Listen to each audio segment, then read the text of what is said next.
My name's Justin. I'm 32 and I run my own business. Today, I'm out with my wife Lily, visiting an open house for a newly built condominium complex. Wow, a brand new condo complex. I heard there are 3 different model units, each with a unique concept, Lily said excitedly. I wonder what the concepts are. It's exciting, isn't it? Definitely, I replied. The person I spoke with when we booked our visit was so pleasant, it made me look forward to it even more. We were buzzing with anticipation as we headed to the property. The area, recently revitalized, was becoming increasingly popular and quite a crowd had gathered for the open house. Excuse me, we had an appointment for the open house, I said as we approached a sales representative standing by the condo. He turned around with a pleased look on his face. Ah, you two are here for the tour? But then his expression changed. The salesman frowned and stared at us rudely, even though we weren't dressed inappropriately or anything. He sighed heavily and jerked his head toward the entrance. Please, go this way. Thank you, we said, a bit taken aback by his strange behavior. With the presentation time closing in, we made our way to the venue. Oh, this room is so cute, Lily said as we explored the model units. I like the classy one we saw earlier, but I love bright colors, so maybe this one is more my style. By the time we were examining the rooms, we had forgotten all about the sales rep and were completely absorbed in evaluating the spaces. The windows are large, which gives a sense of openness, and the view isn't half bad, right? I pointed out. It might be a big plus. As for the layout, this type would provide plenty of storage even if we have a lot of stuff. Doesn't that sound good? Lily agreed. After looking around all the rooms, we settled down at one of the provided tables and started looking through the brochures, discussing our impressions. At that moment, the same sales rep from before brought some refreshments and started serving them to each table. Thank you for coming by today. How was everything? If you have any questions, don't hesitate to ask me. My name is Brown, he said, smiling and making polite conversation at each table. However, he breezed past our table without leaving any refreshments. Ha! Lily and I just stared, dumbfounded. Eventually, after he had finished serving everyone else, he glanced our way and seemed to smirk before moving on. Hey, that guy, Lily whispered to me, furrowing her brows. You mean the one who was so rude to us at the entrance? I asked. Yeah, that's him, she confirmed. We never did receive our drinks or the extra information we asked for. The excitement we felt had completely vanished, replaced by a sour mood. I thought the ad looked promising, I said, but Lily looked disappointed. As we were getting ready to leave, we heard Brown's voice. Apparently, he thought he was alone. Man, that clueless couple today was a real pain. They're so out of touch with their own status. It's just sad. No kidding, someone responded. Brown shook his head. I saw from a distance they parked their car in the coin-operated lot. They rolled up in a tiny compact car. Never thought they were here for the tour. They looked so plain and broke. They should know their place. Lily and I exchanged glances. It seemed like Brown was talking about us. Indeed, we had arrived at the venue in our compact car. Compared to those decked out in designer wear that we spotted at the viewing, our attire may have seemed modest. Why should I waste my valuable time on folks like that? I ignored them. They were dumbfounded. Haha. Mr. Brown, isn't that not quite right? From now on, let me handle the refreshments and materials, said another voice. The one to argue with the abrasively laughing Mr. Brown was apparently his junior colleague. Shut up, Johnson. Don't be presumptuous as a newbie. I am the one who will be managing the contracts. You wouldn't dare undermine me for the incentive, would you? No, I didn't mean to, Johnson replied, looking distressed.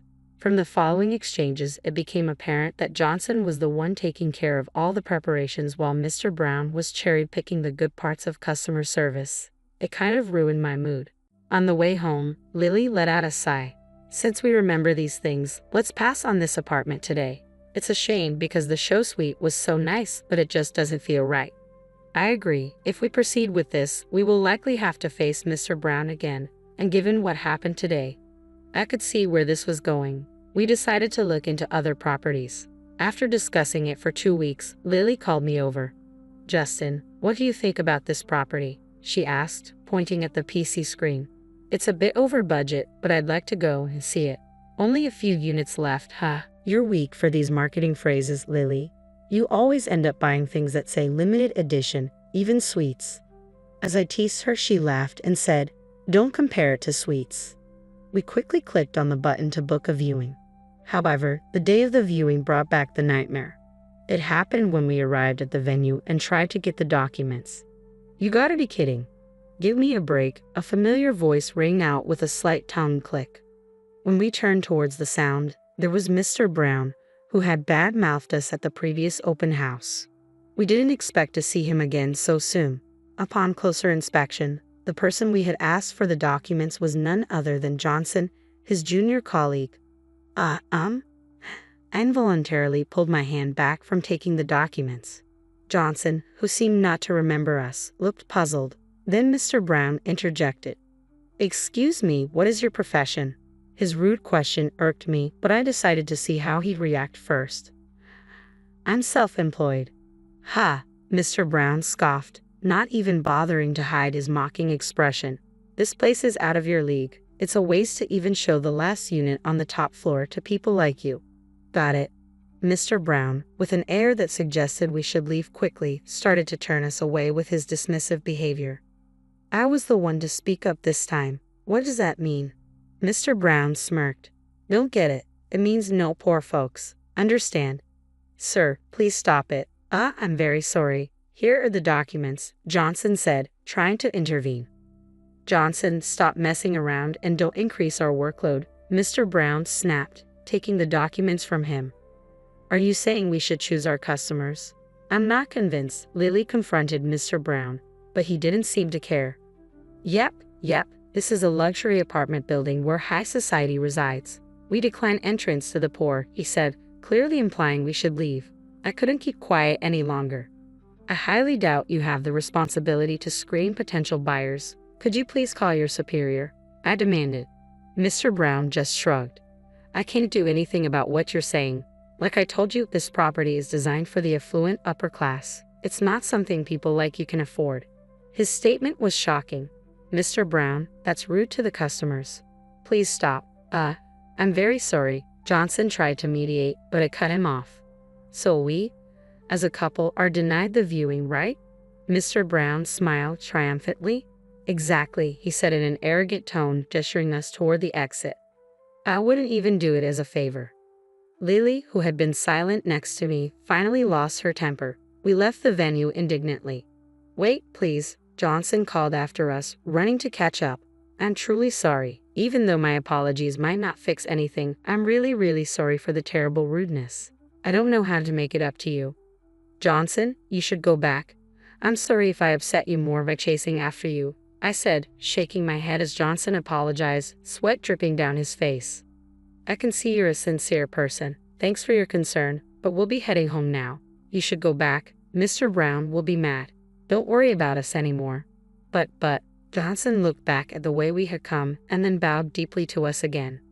"Listen, Johnson, we're not really mad. It's okay. We're angry at Mr. Brown. After such a bad experience, we probably wouldn't feel like buying the place even if we saw it. So we're going home, but we haven't given up on finding a property," I explained. Lily smiled and added, "I don't want to see Mr. Brown again, and I definitely don't want to buy a place from someone like him. But if we get another chance, I'd like you to be in charge. Can you do that?" "Yes, of course. I'll make sure to show you our best property," Johnson said, bowing politely again. We exchanged smiles with Johnson as he handed us his business card. We promised to call him when we were ready to see other properties. Just then, the disgruntled footsteps of Mr. Brown echoed. "Johnson, where did you put the contract documents?" "Geez, you're never around when I need you. What are you doing?" "Don't embarrass me," Mr. Brown yelled, noticing us and nudging Johnson. "Stop doing useless things.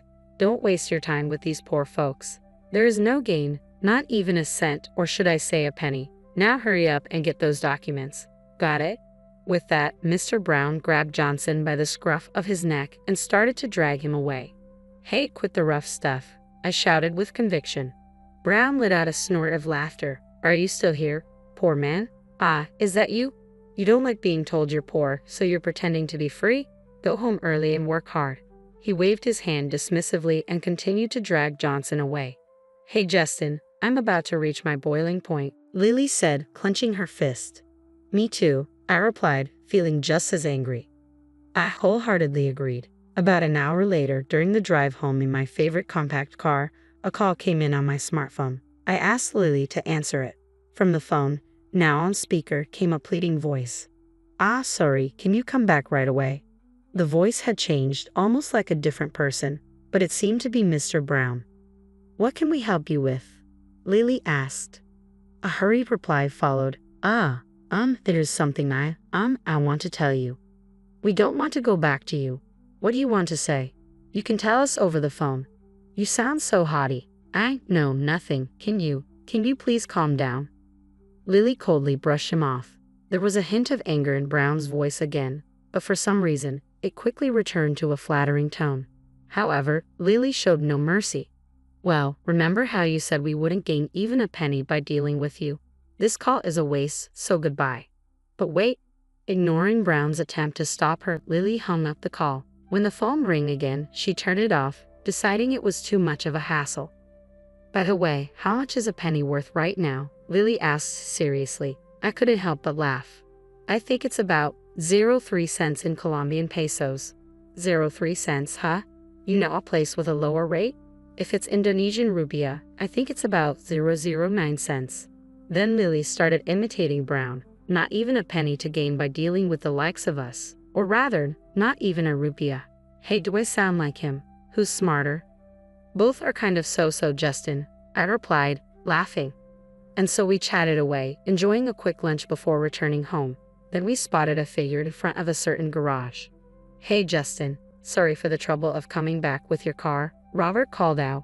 That's fine, but you brought them both here. We had no idea this was going to happen, and we're having a meal. Sorry, did we keep you waiting too long?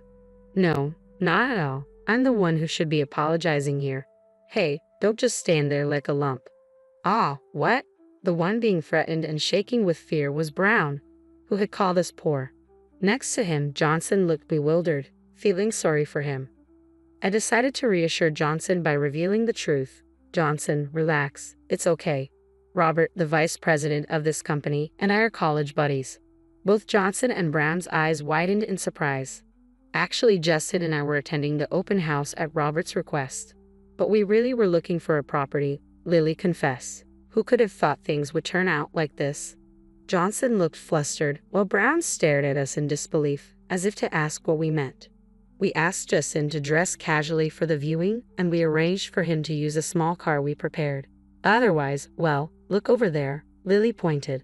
The car in front of our garage was Justin's real vehicle, a luxurious one. He's a well-known young investor around town, Brown. Just by looking at that car, you should know you couldn't afford it even if you stood on your head. Brown appeared to be trembling, likely anticipating severe chastisement. A few months ago, we started receiving complaints at the corporate office. People said they felt looked down upon by salespeople when they went for casual viewings. Everyone was saying the same thing, so I visited the site many times, but you acted polite in front of me, Brown. However, the features match you no matter how I think about it. I asked Justin to confirm once I left the site, and the result is this situation. Mr. Vice President, could there be some kind of mistake? Brown stammered. Don't screw around. We have the recorded conversation. Do you want to deny it until I play it back? Robert's scathing words left no room for excuses. Brown tried to make excuses but quickly wilted. I apologize, he muttered. You're apologizing to the wrong person, Robert snapped. I am really sorry, Brown stammered, lowering his head as if trying to bury it in the ground. But if saying sorry were enough, there would be no need for the police, Robert replied coldly. Don't think this ends here. You'll take full responsibility. Brown shrank back even more, looking as if he were about to cry upon hearing Robert's threat of damages. It was all my fault, but the compensation. Brown approached Lily and me, practically begging for shelter. Robert grabbed him by the scruff of his neck. Don't joke around. You judged based on appearances and labeled them as poor. It's a big mistake to think rich people flaunt their wealth. Do you know how many cancellations we've received from high-profile clients because of your reckless behavior? As Robert lectured him in a low voice, Brown seemed to shrink smaller and smaller. You ruined our company's reputation with your sales tactics. You understand my anger, right? Please forgive me, Brown pleaded. No chance. Brown's eyes rolled back as he collapsed to the ground. It had been a while since I saw Robert lose his cool like this. that reminded me of our college days when Robert stood up for me against bullies, even fighting upperclassmen to protect me and getting beaten up in the process. Once again, Robert had defended me, this time alongside my wife Lily. I owed him big time. I'd treat him to his favorite steak next time. A few days later, Robert invited us for another property viewing, with Johnson in charge. Until a formal decision was made, Brown had received a pay cut and demotion, now working as an office grunt. It seemed only natural that he was getting a tough time from everyone, considering how he had treated them before. Yeah, I'll clean the table right away. I'll get the documents. I'm sorry, I'll get them. We could faintly hear Brown's distinctly different voice from before. Later, Brown was sentenced to pay damages and struggled to make repayments without his title or duties. Meanwhile, thanks to Johnson, we managed to acquire our ideal home. Moreover, due to Robert's consideration, we got it at a slightly discounted price. Johnson also seemed to be making great strides in his performance and was enjoying better treatment. Honesty is such an important thing in life, I thought to myself.